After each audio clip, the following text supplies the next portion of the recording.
Welcome back to the final round. Well, one of the reasons for today's sell-off is some of the DC risk spilling over into the market. And one of those headwinds is no stimulus. Now the odds of getting a deal may have gotten even more unlikely. And Rick Newman, it's interesting because lawmakers have failed to get a deal done over the past 2 months when it comes to another round of stimulus. And now, of course, the death of Supreme Court Justice Ruth Bader Ginsburg is putting the odds of that even lower.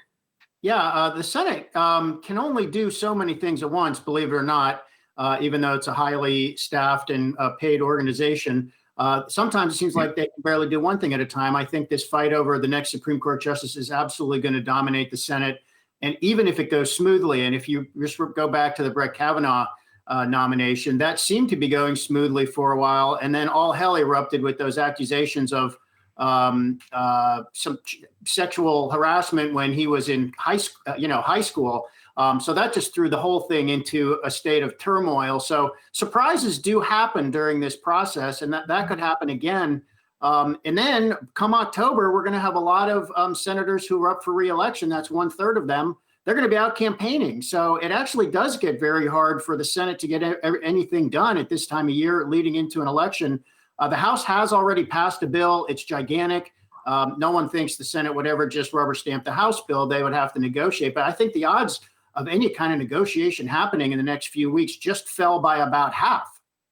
Hey, Rick, getting to the Supreme Court justice nominee and that process, though, getting back to that, there have been some reports that President Trump and Mitch McConnell are not on the same page here, that the president wants to get this thing through and he thinks that's his best bet to help him get reelected, whereas Mitch McConnell wants to slow jam it, have it happen after the election because he wants to. He thinks it might hurt his senators' chances of getting reelected, and he wants to stay Senate Majority Leader.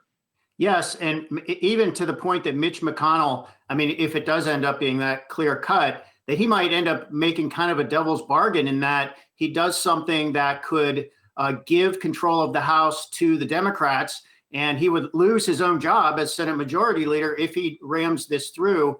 However, I think this is going to come down to how Mitch McConnell plays it.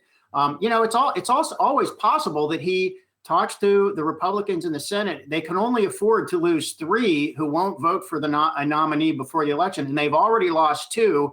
And you've got another one, John Cornyn, a senior member of the Senate, saying he doesn't see a need to rush it, which raises the possibility that it could be a vote in a lame duck session, which would be even crazier in a way if Joe Biden is the president and yet a Republican-controlled Senate is voting on the nominee of the outgoing president. So the mind spins at all of these possible things, but that's 2020. Certainly is. Well, it's going to be an exciting next couple of weeks, that's for sure. All right, Rick Newman, thanks for breaking that down for us.